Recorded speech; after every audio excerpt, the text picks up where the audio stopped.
Bonjour à tous, je suis Odia Marciano. Aujourd'hui, je vais vous montrer comment réaliser ces types de graphiques dynamiques qui s'actualisent au fur et à mesure. On change les données, le valeur ici et les pourcentages qui varient par rapport à la valeur. Nous allons donc créer une ligne de réalisation. On va créer une ligne vide ici. Alors, dans réalisation, c'est dans cette partie où nous allons configurer le valeur. Nous allons entrer les valeurs. Là, on va se dire dans notre tête que nous avons un target sur lequel le pourcentage sera calculé. Ok. On va se dire, par exemple, ici, nous aurons target. Ok. Le target ici, ce 5000, par exemple, en termes de chiffres. Alors, au lieu de dire vide, on va dire manquant. OK. Alors, le manquant ici, comme vous savez, ça sera la différence entre le target et la réalisation. OK. Dans la réalisation, comme on n'a encore rien, donc on va noter quelque chose ici. Par exemple, 4560. OK. Et là, nous avons des éléments comme ça de valeur. Alors, nous allons insérer le graphique. Alors, nous allons sélectionner la ligne réalisation et manquant. Nous partirons dans le menu insertion et dans graphique ici, nous allons sélectionner secteur et là, on va prendre les amont. Nous allons essayer de personnaliser. Donc, on va enlever le titre. On va enlever les étiquettes. OK. Alors là, nous allons maintenant passer à la mise en forme. Premièrement, nous allons choisir le remplissage de la forme tout entière, ok, la zone des graphiques ici.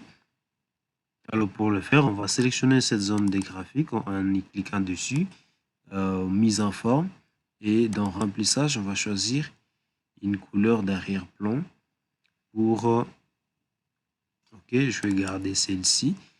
Alors là, je vais être trop attentif pour ne pas créer beaucoup plus de couleurs. Ok, je vais garder celle-là. Alors, nous allons cliquer dans la zone des séries pour maintenant personnaliser les couleurs. Nous allons cliquer une seule fois et faire un clic droit.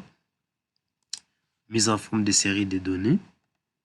Parce que là, nous avons sélectionné les deux parties. Vous voyez, le bleu ici représente la partie réalisation et le orange représente la partie manquant. OK? Donc, nous allons cliquer deux fois, parce que pour vous montrer ça, on va cliquer une fois et puis deuxième fois pour sélectionner cette partie. Ou si nous voulons celle-là, on va cliquer une deuxième fois là-bas. OK. Donc là, directement, on sélectionne la partie concernant donc la coloration. Là, on sélectionne la coloration orange. On va venir dans mise en forme. Et dans remplissage, on va se dire aucun remplissage. OK. Et là, on va enlever aussi les bordures, donc les contours, bordure, aucun trait. Là, c'est très bien. On va en quitter. On va encore faire une double sélection. OK. On va aller dans remplissage. Alors, on va faire ici, si nous voulons un remplissage des couleurs, on peut faire remplissage uni et choisir une coloration ici. Alors, ce que nous voulons produire, c'est pas de couleurs comme ça, mais nous voulons quelque chose de pareil. OK. Alors, nous allons faire deux clics.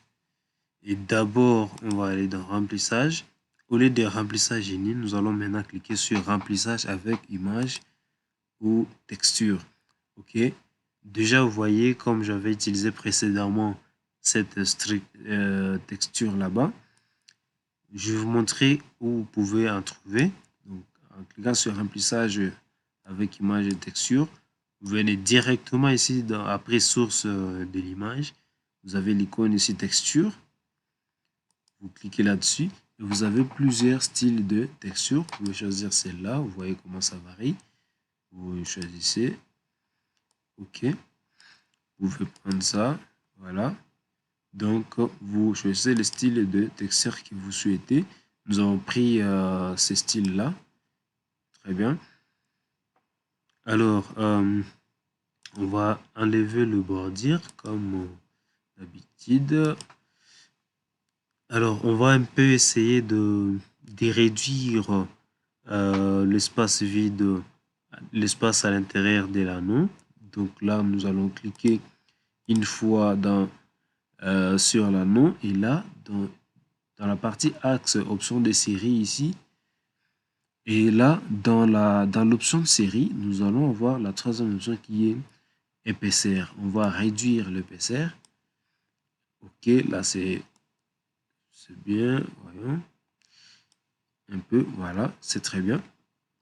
Alors, nous allons faire en sorte que à l'intérieur, donc là, vous pouvez réaliser, une fois que nous varions de valeur ici, là, il faut mettre une valeur se situant entre 0 et 5000. Je peux peut-être vous montrer dans une prochaine vidéo comment limiter le nombre à saisir, donc que quelqu'un ne puisse pas venir saisir 5200. Donc là, on va mettre 3700 par exemple. Vous voyez comment ça change. Alors, tout ce qu'il nous reste, c'est de configurer, de mettre une configuration qui va nous calculer directement le pourcentage. Pour le faire, on va aller dans le menu Insertion et dans le groupe Illustration, ici, nous allons insérer une forme. Cette forme, nous allons la tracer à l'intérieur de ces graphiques. On va devoir bien l'ajuster pour que ça couvre les extrêmes des graphiques. OK. Voilà. Très bien. Alors là, nous allons choisir une coloration. Je pense que je peux garder la couleur précédente avec... bon, on va voir ce que ça donne. Alors, je ne préfère pas trop de couleurs. On va garder celle-là. Et dans contour, on va mettre aucun contour. Très bien. Alors, nous allons voir donc là où nous aurons le pourcentage. Alors, comme nous avons inséré une forme ici, et que nous voulons qu'une valeur s'affiche, une valeur calculée puisse s'afficher à l'intérieur de la forme, ce que nous allons faire, c'est d'abord d'avoir une cellule d'aide, une cellule auxiliaire qui va nous aider à faire ce calcul et puis nous allons référencer ça. Donc, nous mettons égal, on va prendre cette cellule E3 comme c'est un exercice. Laisse-moi prendre E4 comme ça. Alors, comme ici, nous allons afficher le pourcentage et le pourcentage sera calculé en prenant la réalisation divisé par le target. OK. Et là, nous allons changer le format. Ça sera au format pourcentage. OK. Alors, nous allons maintenant cliquer sur la forme et nous irons dans la barre des formules, mettre égal et référencer la cellule E4. On va mettre OK. Déjà, vous voyez les pourcentages qui s'affichent. Je vais changer la coloration du texte. Donc, on va mettre un peu le blanc avec un peu de gras et nous allons centrer ça au milieu. Nous allons augmenter la taille. OK. Je crois que là, ça fait bien. Et bien voilà, votre graphique est déjà prêt. Maintenant, ce que vous allez faire, c'est d'enlever, de masquer cette ligne de manquant et pourcentage. Mais le problème ici, si vous faites ça et que vous faites masquer, déjà, vous voyez, vous perdez de valeur. Le graphique ne reconnaît plus les autres espaces vides. OK, par exemple 3800. Ça vous calcule le pourcentage, mais le graphique ne varie pas. Pour le faire, on va ramener les valeurs masquées. Et là, vous voyez, ça va très bien. On va faire maintenant, on va sélectionner le graphique. On va faire un clic droit. OK. sélectionner les données. OK. Et ici, dans sélectionner les données, vous allez partir sur cellule masquée et cellule vide et vous allez cocher afficher les données des lignes et colonnes masquées. On va cliquer sur OK et on valide. Alors là, vous pouvez masquer, faire sélectionner la ligne, clic droit, masquer.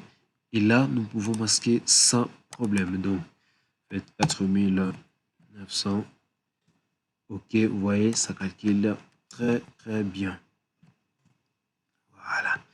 Alors, si vous avez aimé cette vidéo, n'hésitez pas de liker, de lâcher un commentaire et de vous abonner à la chaîne afin de ne rien rater sur nos prochaines vidéos. Allez, ciao!